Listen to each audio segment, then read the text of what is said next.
Laura es alguien que a través de los cambios ha conseguido descubrir qué es lo que le apasiona.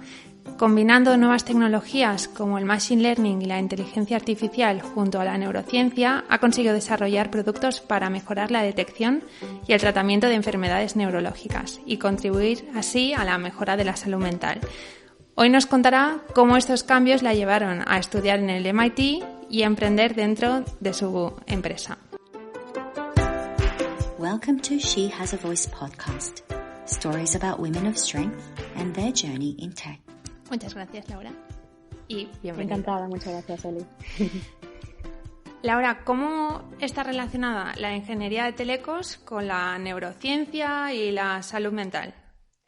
Pues es una buena pregunta y que mucha gente me hace, ¿no? Yo creo que una parte fundamental de la ingeniería de telecomunicaciones es aprender a procesar o interpretar las señales eléctricas, por ejemplo, la luz o las señales de radio o las señales que emiten las antenas de televisión, ¿no? Y en el caso de la neurociencia, nuestro cerebro también emite continuamente estas señales eléctricas que contienen pues, información relevante sobre diferentes procesos cognitivos y diferentes estados mentales, ¿no? Y es importante saber procesar e interpretar estas señales porque nos pueden dar información relevante sobre diferentes trastornos psiquiátricos y neurológicos. Y aquí es uno de los puntos donde la ingeniería y la neurociencia se juntan, ¿no? En el fondo, las señales eléctricas que aprendes a procesar en ingeniería pues son parecidas a las que emite nuestro cerebro. O sea que medicina, neurociencia está al final súper relacionado, ¿no? O al menos empieza a estar relacionado con las Yo creo ingenierías. que sí. Exacto, yo creo que la clave en el fondo para avanzar y buscar nuevas maneras de tratar y diagnosticar estas enfermedades es juntar varias disciplinas, ingeniería, medicina y que estos campos trabajen juntos. Entonces, bueno, sé que tú venías de ingeniería, ¿no? Pero ¿cuándo supiste que realmente querías trabajar combinando la neurociencia con Machine Learning? Pues ni mucho menos lo tenía planeado ni lo supe desde un principio. A mí, bueno, cuando era más joven, pues me gustaban las matemáticas, la ciencia y sabía que las ingenierías tenían muchas salidas laborales, ¿no? En muchos campos diferentes, por lo que decidí cómo empezar ingeniería y con el tiempo pues he ido viendo qué campo es el que más me gustaba, ¿no? De momento me he quedado con neurociencia, que me apasiona, pero tampoco descarto pues ir viendo otros campos. Yo creo que esto es la clave también y lo que muchas empresas valoran es que hayas pues trabajado en varios campos, que sepas conectar estos puntos y estos diferentes campos y en el fondo así es como van saliendo nuevas ideas y van avanzando. Claro. ¿Qué es lo que te apasiona más de la neurociencia? Pues yo creo que el hecho de que tenga un impacto positivo sobre la sociedad, ¿no? En el fondo, tú estás trabajando cada día para desarrollar nuevas maneras de detectar enfermedades o de curarlas y esto sabes que al final va a tener un impacto positivo sobre los pacientes y esto pues le veo un sentido a mi trabajo cada día, ¿no? Al final tener como un purpose, ¿no? Que le dicen en inglés, un sentido a la vida es lo que realmente pues te motiva a trabajar cada día. ¿Es por este motivo que decidiste estudiar ingeniería y no medicina, a lo mejor? Sí, correcto. Eso es lo que iba a comentarte, que en aquel momento, no sé por qué, pero sí que tuve varios profesores que me comentaron, ¿no? Es que vas a poder hacer lo que quieras, que tampoco es verdad, pero te van a abrir muchas puertas y tal. Y bueno, les hice caso en aquel momento, por suerte, y decidí estudiar ingeniería. Pero sí que es verdad que si hubiera hecho, pues, por ejemplo, medicina, seguramente me hubiera gustado, pero solo puedes acabar siendo médico, ¿no? O, bueno, puedes hacer investigación en ciertos hospitales y tal, pero te puedes dedicar a muchas cosas. Y sí, fue un poco la razón por lo que lo hice.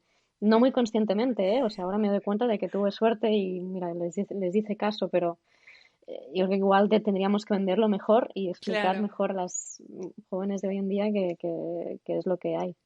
Qué guay, Laura. Te quería preguntar, en una de tus entrevistas, ¿no? Hablabas mucho de tu previa experiencia laboral en Starlab y Neuroelectrics, que creo que marcó bastante tu carrera, ¿no?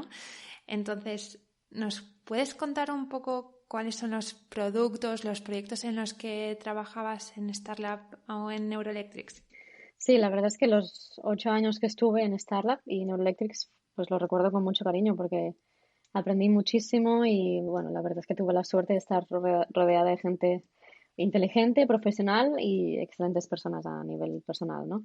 Primero estuve 2 años en Starlab, donde empecé pues trabajando con procesadores de señales de electroencefalografía, que se llaman, ¿no? Que son Ujú. estas señales eléctricas del cerebro. Y luego estuve 6 años en Neuroelectrics, que es como una spin-off de Starlab. Y en estos años aprendí mucho, la verdad, porque me mudé a Boston, de Barcelona a Boston, donde abrimos las primeras oficinas internacionales de la empresa. Y ahí pues empecé un poco a abrir mercado, a crear un equipo, a hacer pues, contactos y básicamente ayudar a la empresa a internacionalizarse, ¿no? Y esta fue mi primera experiencia de emprendeduría, digamos, e innovación dentro de una empresa.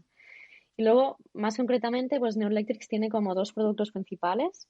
Tiene Enovio y StarSteam. Enovio consiste pues, en un gorro con diferentes electrodos en la cabeza que te permiten detectar y registrar esas señales eléctricas del cerebro, ¿no? Y StarSteam es la misma idea, pero además de poder registrar estas señales, también puede estimular el cerebro de manera no invasiva a través de muy pequeñas dosis de corriente que emiten estos electrodos, ¿no? Parecido a la estimulación muscular que mucha gente conoce. Este es un proceso que no hace daño y que permite, por una parte, medir varios parámetros del cerebro a través de estas señales y además también permite interactuar con el cerebro, ¿no? A través de esta estimulación. Y a mí siempre me gusta contarlo como que permite leer y escribir en el cerebro. Y esto puede ser útil, por ejemplo, en enfermedades como la epilepsia, ya que permite estimular o inhibir la zona del cerebro donde se produce el foco epiléptico. También se está investigando como tratamiento para mejorar algunas funciones cognitivas y ejecutivas en enfermedades como el Alzheimer, la depresión, la migraña y en general muchos trastornos psiquiátricos neurológicos. Aún está en fase de investigación, pero bueno, esto sería la aplicación que se prevé en unos años, esperemos. Sí, ¿no? Y en el futuro pues dicen que si lo podemos integrar con algo que lleves puesto, pues yo que sé, unas gafas o unos auriculares, tal, pues lo podrías llevar más continuamente. Que sé, Claro. personas que tienen epilepsia y lo puedes monitorizar siempre, pues sería más Ostras, qué continuo, ¿no? O sea que interesante. sí. Pero entiendo Sí, que sí. esta tecnología está como, está empezando, ¿no? Bueno, la electroencefalografía no, esto es una tecnología de hace muchos años. Lo que pasa es que los dispositivos tradicionales son muy grandes y tienes que ir al hospital para utilizarlos y Vale. tal. Ahora que están como innovando en estos dispositivos para hacerlos más intuitivos y más pequeños. La parte de estimulación sí que es nueva, o sea, están aún entendiendo cómo funciona, si tiene efectos secundarios y tal. Claro, Esto ya veremos cómo acaba, sí. claro. ¿Y hay algún timeline que digas, no, esto se prevé, yo que sé, que en 10 años, ¿no? Ya existan gafas o gorros Ya. que permitan como escribir? No hay bueno, como mínimo sí, como mínimo 5 años, o 5 o más, pero tampoco se sabe muy bien para qué aplicaciones acabará Vale. sirviendo, ¿no? Se están estudiando y se está viendo que para algunas sí que sirve, para otras no, se tiene que entender si hay efectos secundarios, porque por una parte te puede beneficiar, pero por otra te puede dañar, Claro. ¿no? Y luego, bueno, de dispositivos sí que hay, pero se tienen que entender qué beneficios aportan y riesgos tienen. Igual que un medicamento puede tardar como 30 años, ¿no? En salir al mercado y Menos la vacuna del COVID. menos la vacuna de COVID, exactamente. Entonces, bueno, esperemos que sea menos de 30 años en este caso. Entonces, relacionándolo con lo que decías, ¿no? De que se tiene que ver, ¿no?, los efectos secundarios, ¿no? Se tiene que aprobar. Me parece muy interesante cómo estas nuevas tecnologías se testean, ¿no?, con pacientes o personas que estén dispuestas a, ¿no?, poner su cabeza, poner su cerebro para que lean, pero también para ver qué pasa cuando escriben, ¿no? Entonces, ¿es muy difícil conseguir un ensayo clínico? ¿Cómo funciona? No, es una buena pregunta. Y es verdad, es un proceso muy largo hacer un ensayo clínico, yo creo que especialmente para las empresas pequeñas, ¿no?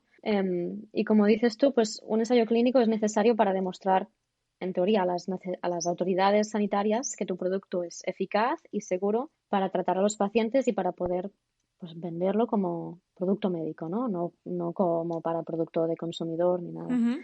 Y bueno, básicamente sí, se tiene que diseñar un estudio que esté bien hecho, en el sentido de que se tienen que medir ciertos parámetros para entender si este producto o si este dispositivo médico va a mejorar o no esta enfermedad.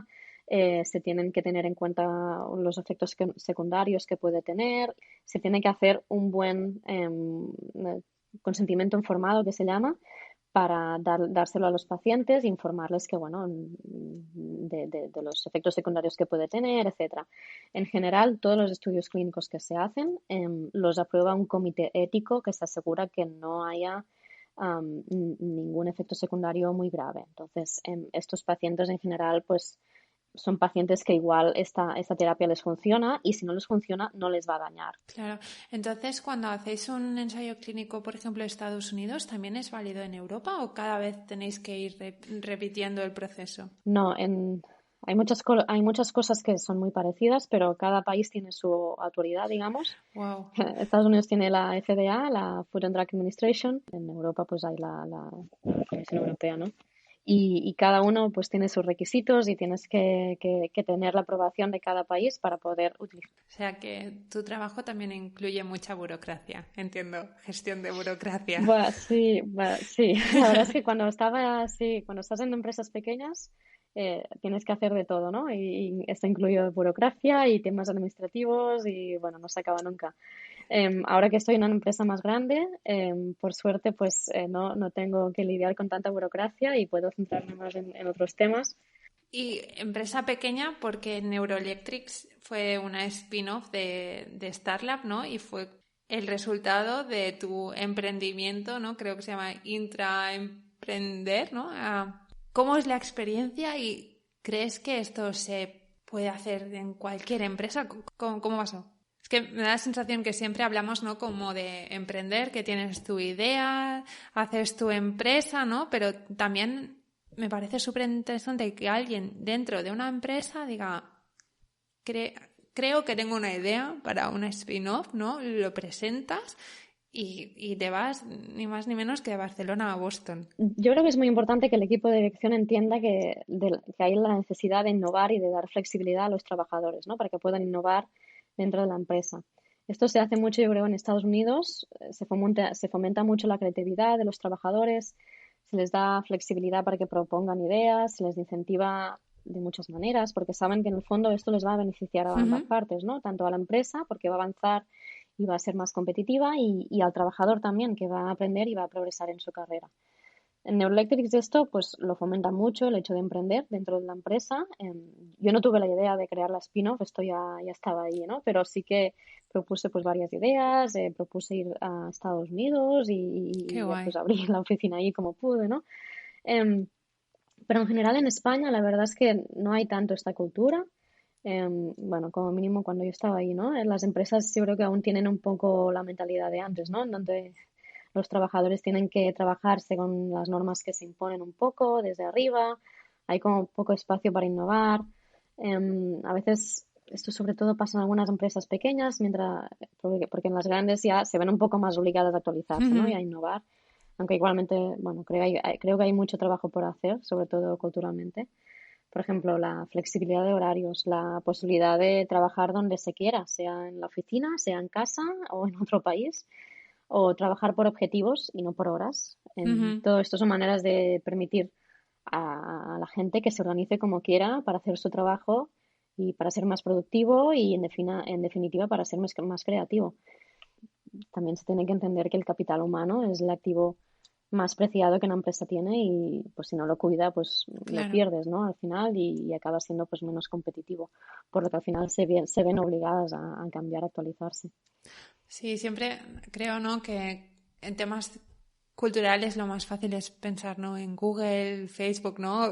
La mesa de ping-pong, pero que después hay muchas cosas que se podrían hacer y que al final dan esa flexibilidad, ¿no? Y oportunidad para que tengas estas ideas, ¿no? Y decidas presentarlas y quién sabe que a lo mejor estás creando una línea de negocio que es para el futuro, ¿no? Pero... Exactamente, sí.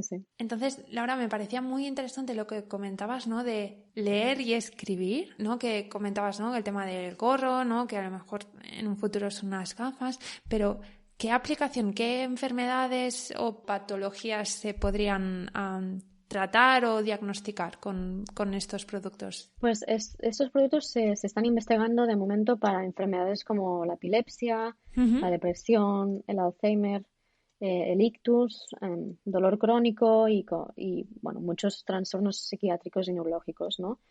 Son productos que están dirigidos a profesionales médicos, o sea, no Vale. directamente al paciente. Tú no puedes ir a una farmacia y comprar esto. Y de momento, pues están en fase de investigación, ¿no? Por lo que no están disponibles comercialmente Ujú. a nivel del paciente.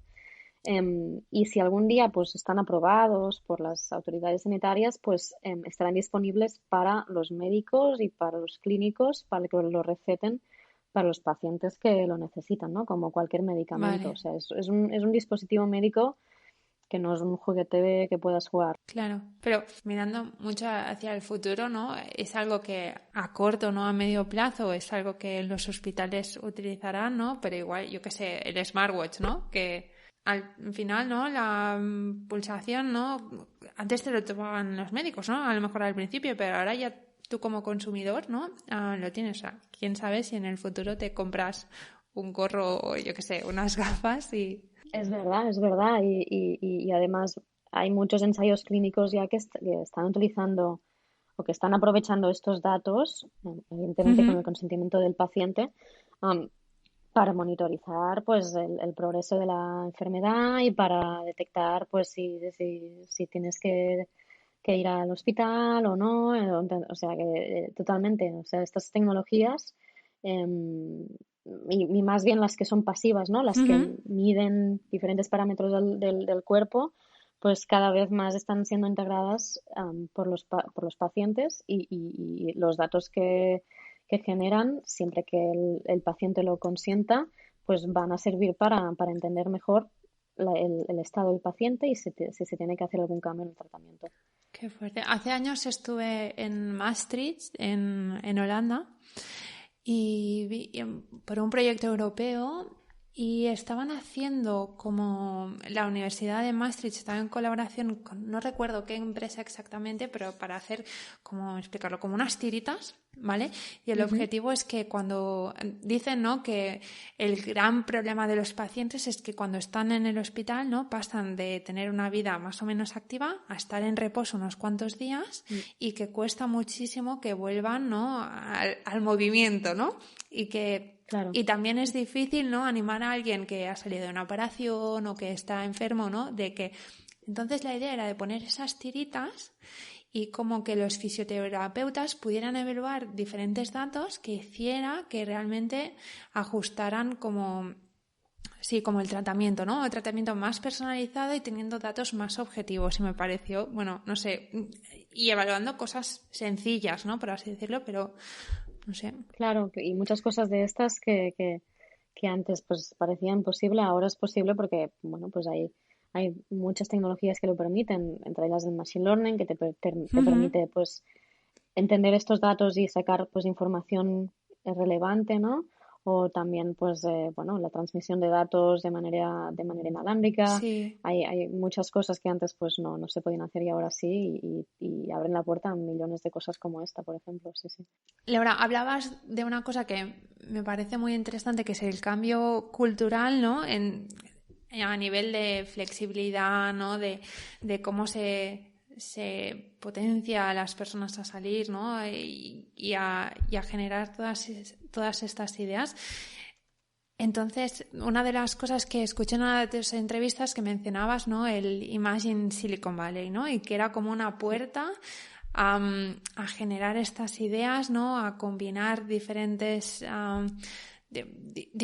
carreras y traer soluciones, pues a lo mejor un poco más locas, ¿no? Pero también súper interesantes. Entonces, ¿nos podrías contar un poco qué es esta iniciativa y por qué crees que son tan importantes estas iniciativas? Bueno, en concreto, Imagine Silicon Valley es un programa de innovación y creatividad creado y dirigido por el emprendedor Xavier Verdaguer, que muchos conocen, y en el que básicamente pues trabajas durante un mes en equipo en Silicon Valley, ¿no? Intentando pues aportar nuevas ideas y soluciones pues muy disruptivas a problemas que afectan a una gran parte de la sociedad. Y en el programa pues te enseñan varios métodos para innovar, crear nuevas ideas, prototipar, testear y básicamente pues implementar nuevos productos.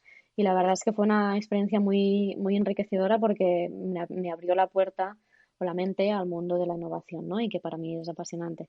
Y yo creo que es importante que haya iniciativas como esta porque la innovación en el fondo es lo que nos permite avanzar como sociedad y cada vez el mundo es más complejo, ¿no? Tenemos como problemas más complejos de resolver y necesitamos pues que todos o las nuevas generaciones estemos más preparadas para trabajar en campos diferentes, interactuar entre nosotros y crear estas ideas y soluciones que nos permitan afrontar pues el cambio climático, las pandemias, la salud mental, etcétera. Y no solo Imagine Silicon Valley, pero hay muchas otras iniciativas también que vale la pena fomentar, yo creo. Qué guay, la verdad es una pasada. El año pasado, como te comentaba, participé en un hackathon y sí, no sé, te aporta tantísimo, te abre, yo creo que la mente a niveles, ¿no? No sé, inesperados, yo creo.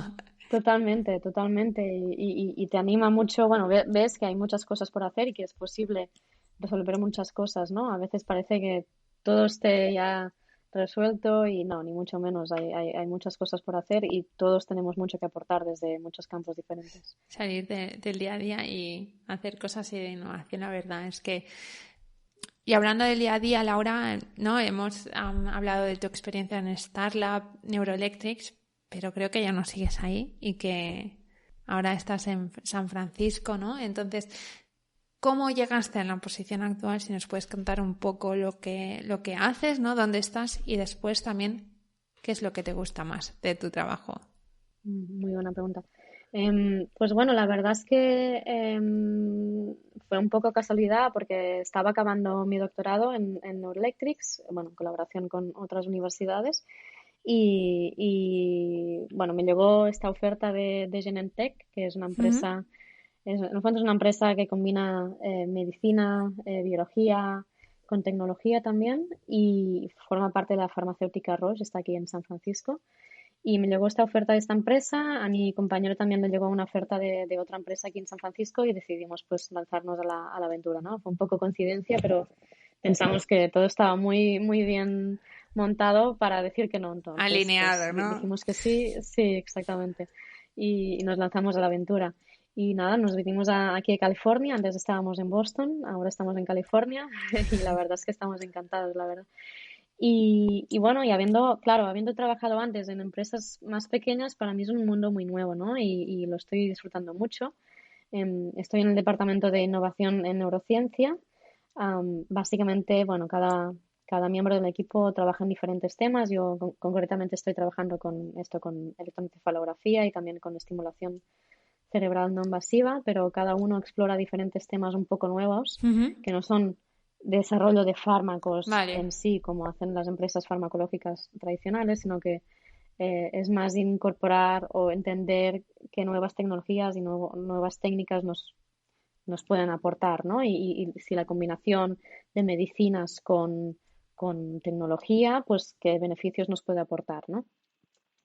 Y como te decía, pues claro, es muy diferente de una empresa pequeña porque tienes muchos más recursos, ¿no? Para innovar, puedes aportar nuevas ideas y decir con qué proyectos puedes trabajar. Tiene pros y contras, por supuesto, como todo, ¿no? Pero de momento, pues quiero acabar algunos de los proyectos en los que estoy trabajando también. Y algún día me encantaría, pues, si puede ser, volver a Cataluña y trabajar en lo que me apasiona y en condiciones dignas, ¿no? Claro. Pero la verdad es que esto es otro tema también, pero estamos encantados de momento y queremos aprovecharlo durante un tiempo. Creo que también, al menos yo lo que he visto que he estado también en departamentos de innovación, es que cuando trabajas en una empresa grande, en un departamento de innovación, creo que tienes la experiencia similar a una startup, pero con los recursos de una gran empresa. Exactamente. Es una pasada, la No verdad. lo hubiera definido mejor. Yo creo que es como una startup dentro de una gran empresa y claro, tienes recursos para hacer un poco lo que quieras, ¿no? Y la verdad es que, por suerte, pues como empresa están muy abiertos a nuevas ideas y valoran mucho que la gente proponga nuevas ideas, aunque no tengan mucho sentido inicialmente, pero ya se encargan ellos de darte los recursos para que las desarrolles y tal. O sea que esto es brutal bueno, yo estoy disfrutando muchísimo cada día. Claro, hay, creo, lo que se llama, ¿no? El músculo financiero para poder Sí. dar soporte a estas ideas locas y ver lo que sale. ¿Qué ideas locas o dónde crees que evolucionará todo el tema de unir la tecnología con la lectura y escritura del cerebro? Sí, es una buena pregunta. Yo creo que hasta ahora, pues, como mínimo en el campo de la psiquiatría y la neurología, em, los pacientes, pues, tienen que pasar por varios tratamientos, todos Ujú. ellos farmacológicos, hasta llegar al que les funciona, si es que encuentran alguno que les funcione. Entonces, esto, lo que creo que se tiene que hacer en un futuro es pasarnos un poco a la medicina de precisión, que se le llama, ¿no? Precision medicine, que significa básicamente entender qué medicamentos van a funcionar para un paciente, o sea, predecirlo antes para que no Wow. tengan que pasar por todos los tratamientos que existen, ¿no? Y personalizar el tratamiento en el sentido de que no solo hay medicamentos farmacológicos, también puedes integrarlo con otras cosas, con tecnología, con estimulación. También hay que tener en cuenta como una terapia más inclusiva, como con nutrición, con psicología, etcétera, ¿no? O sea, personalizar el tratamiento y predecir cuál es el que le va a funcionar más a este paciente en función de varios parámetros del paciente que te permiten pues entender cómo funciona su cuerpo o su cerebro. Y esto ya se ha hecho mucho en oncología, pero falta mucho en psiquiatría y en Wow. neurología, por lo que yo espero que en un futuro, pues, llevando todas estas técnicas y tecnologías, podamos hacer algo parecido. Entonces, una pregunta a lo mejor un poco tonta. Si estamos construyendo, trabajando sistemas para que den como un tratamiento personalizado, ¿no? Y hay una tecnología detrás, ¿cuál será el papel del médico entonces? Claro, no, es una buena pregunta. En el fondo, o sea, la tecnología no va a sustituir al médico. La tecnología va a hacer pues ciertas recomendaciones y te va a decir, pues mira, el estado del paciente es este, ¿no? Y seguramente este paciente, pues es probable que en los próximos días o meses desarrolle este problema. Y tú como médico, pues decides qué es lo mejor, ¿no? Ujú. Y seguramente, pues igual el programa o la tecnología te puede hacer ciertas recomendaciones, pero el médico, pues es siempre el que tiene la decisión final, ¿no? Como persona humana que es. De momento aún no estamos en el punto en que la tecnología pueda tomar este tipo de decisiones bueno, esto también entra en temas éticos, ¿no? Pero Ujú. de momento, pues siempre podemos limitar lo que la tecnología decide Claro. y el médico siempre será el que decide al final cómo se cambia el tratamiento o si realmente lo que recomienda la tecnología es verdad o no.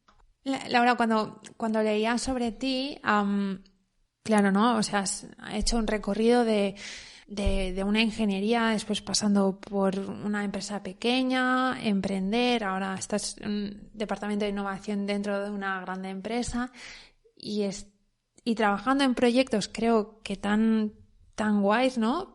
Requiere muchísimas horas. Entonces, te quería preguntar, ¿cuántas horas trabaja Laura a la semana o al día? Es una buena pregunta. No, y la verdad es que al contrario, nunca trabajo más de 40 horas a la semana, o sea, como Wow. mucho las 8 horas diarias que en general todo el mundo, bueno, es el horario estándar, ¿no? Pero eso sí, me organizo como quiero. O sea, hay algunos días que trabajo más horas porque estoy más inspirada, hay algunos días que menos. A veces en medio del día tengo que ir al médico, hago Claro. ejercicio, estoy con mi hijo o me organizo como me va mejor a mí. Bueno, siempre respetando un poco las horas en las que tenemos reuniones, por supuesto, ¿no? Pero creo que es muy importante tener tiempo para uno mismo, para la familia y los amigos, los hobbies, ¿no? Y el trabajo no te define como persona y eso también lo tienen que entender las empresas y respetar el tiempo y la manera de organizarse de cada uno. Y también un mensaje para las niñas que es que estas carreras no requieren dedicar toda tu vida y tus recursos a hacer tu trabajo, no. Estas carreras te abren la puerta a muchos campos diferentes, pero tú eres el responsable también de poner unos límites y de organizar tu tiempo como mejor te va. Y es importante también que la gente se cuide a uno mismo y busque tiempo bueno, para disfrutar y para pasar tiempo con los amigos, la familia o lo que sea. Y esto las empresas también ahora lo empiezan a valorar, como mínimo aquí, y empiezan a fomentar que los trabajadores se tomen tiempo para ellos y tal, y a respetar que cada uno se organice como quiera. O sea, es muy, muy importante, yo creo, pasar este mensaje, ¿no? A las siguientes generaciones. El trabajo no es lo que define tu vida. Tú eres una persona y tú te defines uno mismo con tus valores, y el trabajo es otra cosa que tienes en tu vida.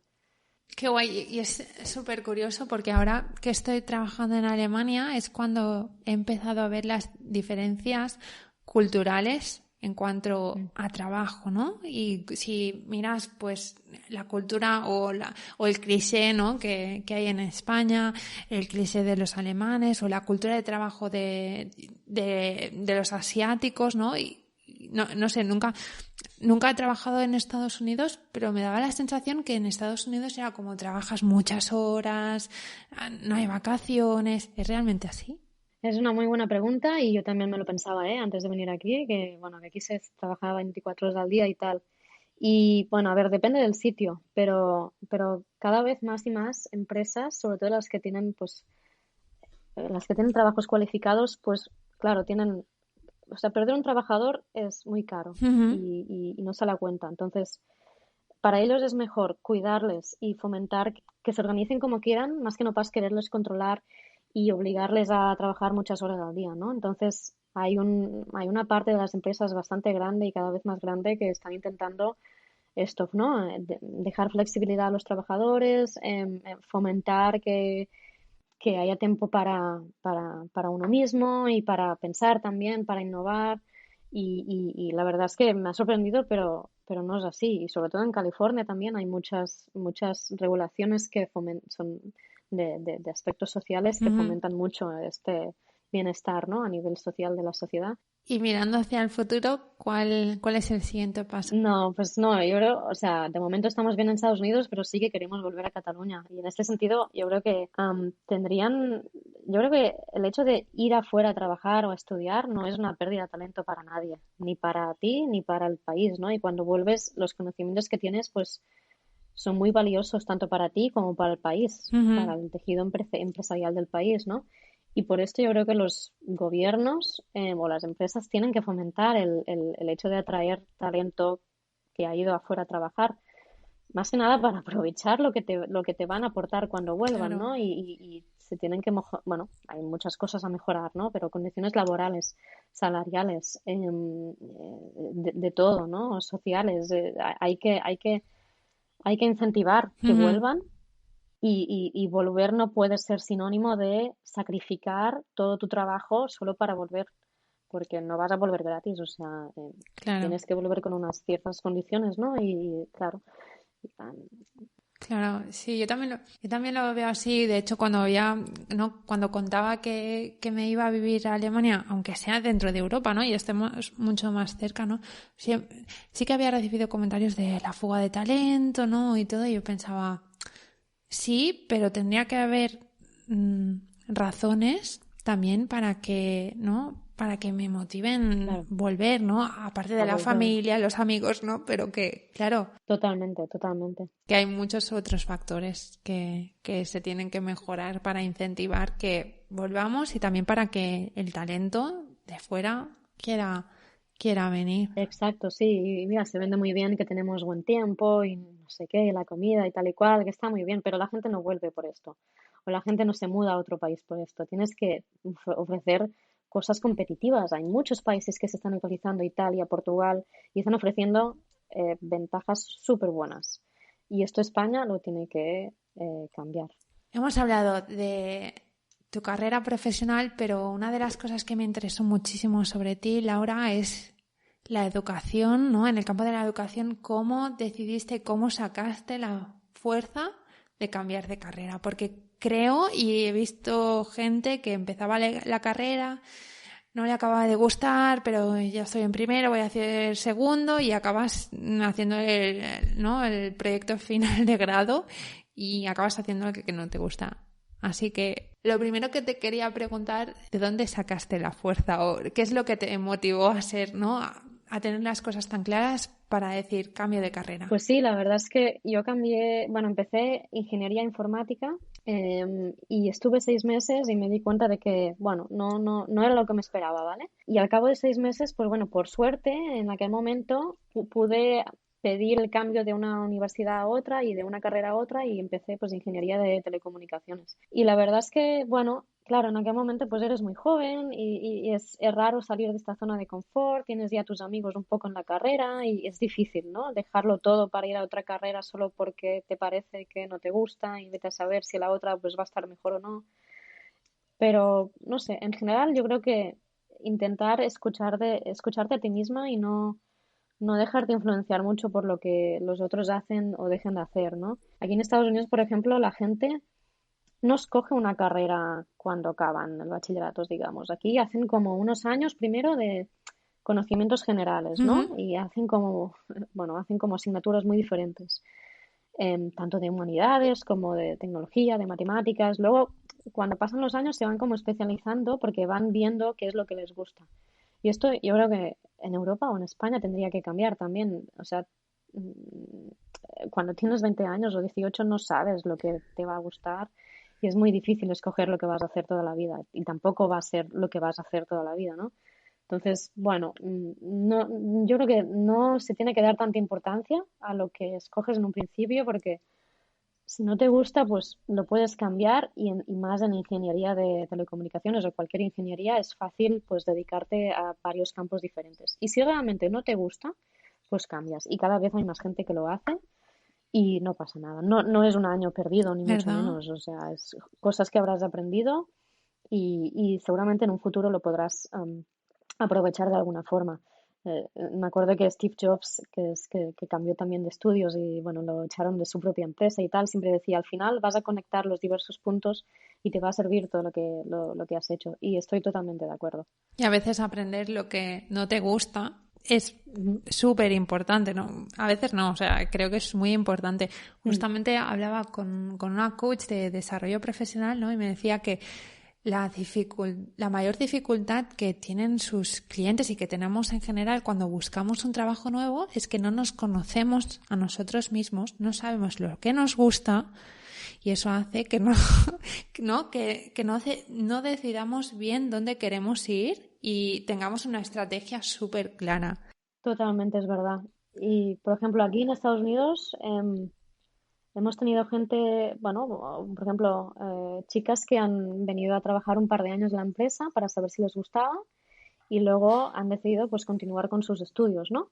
Y esto pues es que es totalmente Claro. válido y te aporta muchísimo a nivel tanto de entender cómo funciona el mundo empresarial como para ver si este campo te gusta o no y te abre mucho la mente.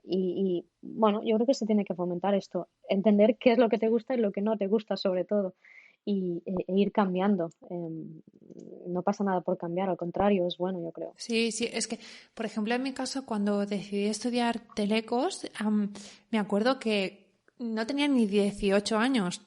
Tuve que decidir la especialidad. Yo creo que ya me costaba entender lo que era una ingeniería de telecos como para decidir la especialidad. Y lo que comentabas, ¿no? De trabajar y de después decidir. Aquí en Alemania, por ejemplo, hay un programa que se llama Dual Studium, que es la idea es que tú trabajas en una empresa al mismo tiempo que estás en la universidad o teniendo una experiencia laboral, conociendo lo que pasa en la realidad y teniendo como la teoría, ¿no? Las prácticas y todo. Y me parece mucho mejor que no pasar de 4 años esperando y cruzando los dedos que aquello que estás estudiando realmente te sirva y te guste. Exacto, totalmente. Y esto no se hace tanto, pero por ejemplo sí que puedes aprovechar los veranos para hacer prácticas en empresas. Cada vez hay más empresas que aceptan estudiantes, ¿no? Y luego en empresas, bueno, la parte que yo hice fue más bien el doctorado en una empresa. Ujú. Lo hice en Neuroelectrics, pero matriculada en universidades, ¿no? En la Universidad de Barcelona y hice la investigación en Harvard.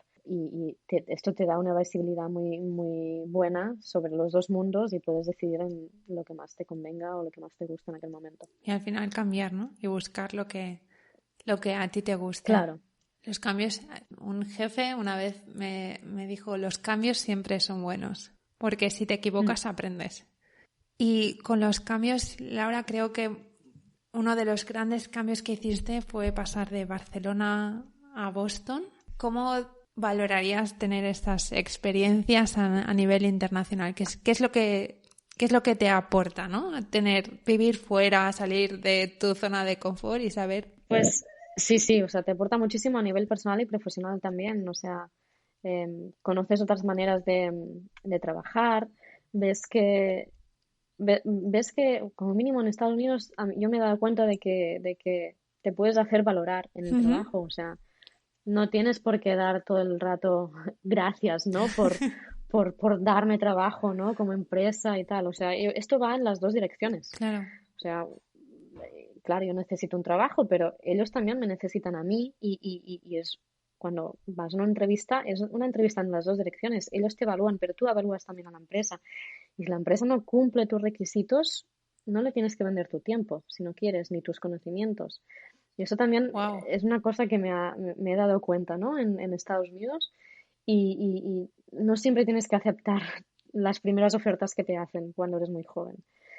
Tienes que entender el valor que tú aportas en cada momento el valor que tú aportas va a incrementar, ¿no? Como más experiencia tienes y esto lo tienes que hacer valorar y no tienes que decir que sí a todas las ofertas. Qué guay. Sí, a mí me daba muchísimo miedo irme de casa, ¿no? Dejar a mis amigos, a mi familia, pero es de las mejores decisiones que he tomado. Y creo que de las experiencias que me han aportado más en diferencia. Totalmente. Sí, estoy de acuerdo. Laura, uno de los objetivos del podcast es dar visibilidad, ¿no? A las mujeres que estamos en el sector tecnológico, donde, bueno, pues somos pocas, ¿no? Y creo que uno de los grandes retos que nos encontramos es que estás construyendo, ¿no? Tu carrera y en tu caso, creo, unos añitos tuviste a Jan. ¿Cómo se concilia en Estados Unidos, estando en un departamento de innovación en una gran empresa, con un niño pequeño? Bueno, con mi compañero nos organizamos y lo cuidamos por igual, por supuesto, y no lo veo como una carga, ni mucho menos. Este discurso que los niños y tal, no es así, ni mucho menos. Y por suerte, bueno, los dos trabajamos en empresas que nos dan flexibilidad de horarios y flexibilidad para trabajar desde casa si queremos. Entonces, pues nos podemos organizar bien, ¿no? Yo creo que es importante también esto, tener en mente que no tienes que escoger entre ser madre y tu carrera. Se pueden combinar las dos cosas. No es fácil, pero como muchas otras cosas en la vida que no son fáciles. Y este discurso patriarcal de que, uy, es que los niños te machacan la carrera o son una carga y tal y cual, esto ha calado mucho y no es verdad. Y esto también tenemos que mandar este mensaje un poco. No tienes que escoger entre ser madre o entre tu vida personal y tu carrera.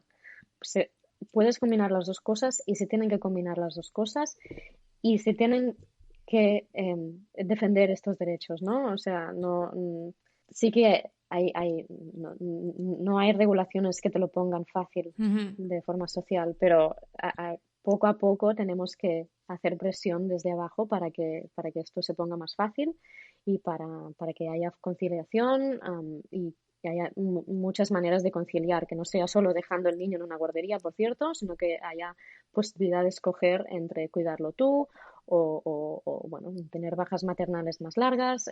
Bueno, hay miles de cosas que muchos países aplican y que podríamos aprender, yo creo, mucho de ellos. Y por cierto, en Estados Unidos, tanto que dicen que las condiciones para los padres son tan malas, pues mira, en California la baja de maternidad es bastante más larga que en España y bueno, está pagada, y hay mucha más flexibilidad y por lo que, bueno, hay muchas cosas que también tenemos que aprender de California en concreto. Claro, supongo que viene alineado, ¿no?, con lo que decías, que el activo más importante de las empresas, ¿no?, es el capital humano y que supongo que si quieren conservar, ¿no?, a sus trabajadores, los tienen que ayudar también en estas etapas donde necesitas una mayor conciliación. Totalmente correcto, sí, exacto. O sea, a veces son las mismas empresas que de manera privada ellas mismas ofrecen pues mejores condiciones a nivel de baja de maternidad o mejor o más vacaciones o un plan de pensiones privado o yo qué sé, bueno, muchas cosas diferentes, ¿no? O sea, hay mucha más competitividad entre las empresas para ofrecer Claro. condiciones buenas para los trabajadores, que esto hace gracia, ¿no? Que compitan entre ellas para tratarte bien. Es que esto es Que el se mundo al peleen. revés. Que se peleen ellas, sí, sí. Qué guay, qué suerte. Bueno, y qué suerte estar en una posición donde se peleen por ti y puedas escoger, ¿no? Pero sí, sí. Bueno, en general en Estados Unidos pasa, ¿eh? Cuando en este tipo de trabajos, pues sí que, por suerte, las empresas se dan cuenta de que más vale cuidar a los Claro, trabajadores que no que no intentarlos perderlos, ¿no? controlar o lo que sea. Claro, sí. Qué guay. Creo que al menos la visión, ¿no? La visión que yo tenía de pequeña cuando imaginaba pues un investigador, ¿no? Un ingeniero era alguien que se pasa muchísimas horas en un laboratorio, ¿no? Y creo que por eso a lo mejor también entre el tipo de trabajo y que es algo más abstracto, cuando tienes 16, 18 años, te cuesta plantearte para las niñas o las adolescentes estudiar una carrera más técnica o más tecnológica. ¿Por qué crees que realmente pasa esto? Bueno, yo creo que por una parte sí que tradicionalmente se ha visto estos campos como de hombres, ¿no? Al igual que otros campos se ven de mujeres, estos son de hombres. Pero además, yo creo que influye mucho también el hecho de que, bueno, cuando en un campo hay más hombres que mujeres, inevitablemente se crean unas dinámicas mucho más masculinas que no son muy inclusivas, no solo para mujeres, sino también en general para todo el mundo. Claro. Cualquier persona que no cumpla con el perfil masculino de este hombre no se va a sentir muy bienvenido, ¿no? En este mundo. Entonces, necesitamos que haya pues un grupo de mujeres, o sea, más mujeres en estos campos que hagan que entrar a trabajar aquí sea más agradable para las mujeres y para todo el mundo, ¿no? Claro. Um, por ejemplo, en la empresa donde estoy ahora hay muchas más mujeres que en Wow. los campos donde había trabajado antes y claro, es que lo noto muchísimo, la verdad. En las reuniones es muy agradable ver la diferencia de perspectivas que hay. Incluso los hombres están como más receptivos a hablar de ciertos temas, ¿no? Y yo creo que la diversidad de perspectivas que aportan cada uno es lo que realmente enriquece y no sé, yo creo de verdad que no es que seamos enemigos, ¿eh? Ni mucho menos. La clave es la diferencia que aquí aporta el hecho de tener hombres y mujeres en un mismo equipo, que es lo que enriquece al final el proyecto y la empresa. Y tener también aliados hombres que también defiendan esto, que no sea que no sean algo pasivo, que también activamente incluyan Claro. a las mujeres, que busquen a mujeres para que se junten para que vengan a sus Mm, equipos, etcétera. Aquí en Estados Unidos, por ejemplo, se hace mucho lo que se llama active recruiting, que significa cuando en una empresa hay una posición vacante, pues a veces yo oigo gente que dice, oh, es que no me ha llegado ningún currículum de ninguna mujer. Bueno, pues vete tú, sal afuera y vete a buscarlas, porque las hay. Vete a LinkedIn, vete a cualquier plataforma, pregunta a tus contactos, etcétera, porque las hay. Lo que pasa que muchas veces no aplican, porque también tenemos este bias, ¿no? De que, bueno, sí, si no cumplo el 100% de requisitos, no voy a aplicar. Bueno, pues esto no. exacto. Qué bien, Laura. Si te parece, como quedan pocos minutos, haremos como la ronda rápida de preguntas. ¿Qué es lo que le apasiona a Laura? Pues me encanta entender cómo funciona nuestro cerebro y hacer cada día pequeños avances, ¿no? En este sentido y nada, de hobbies me gusta viajar y la fotografía. ¿Qué es el éxito para Laura?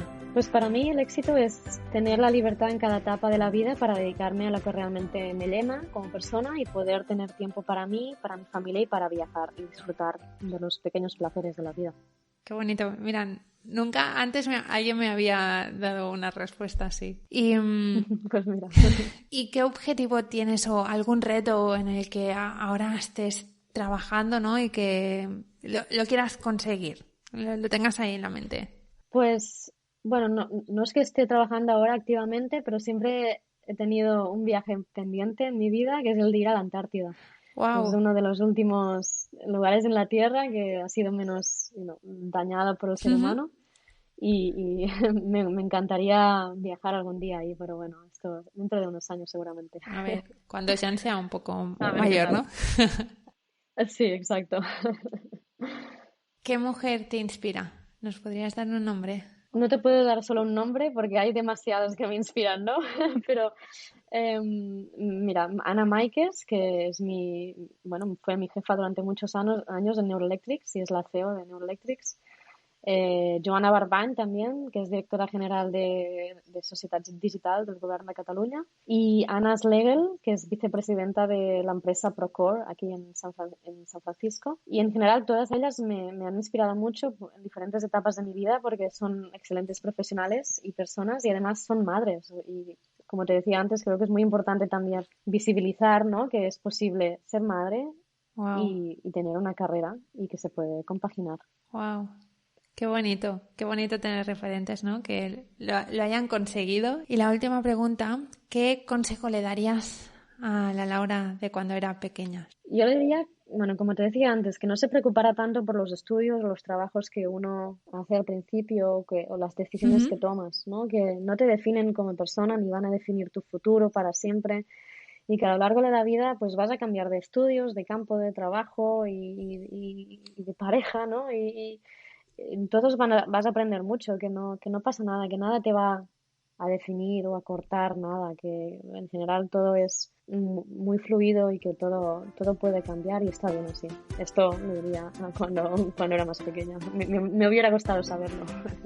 Bueno, pero has hecho muchos cambios y sacaste la fuerza, ¿no? Así que yo creo que el consejo... Me he acostumbrado al cambio ya. Lo tenías ahí.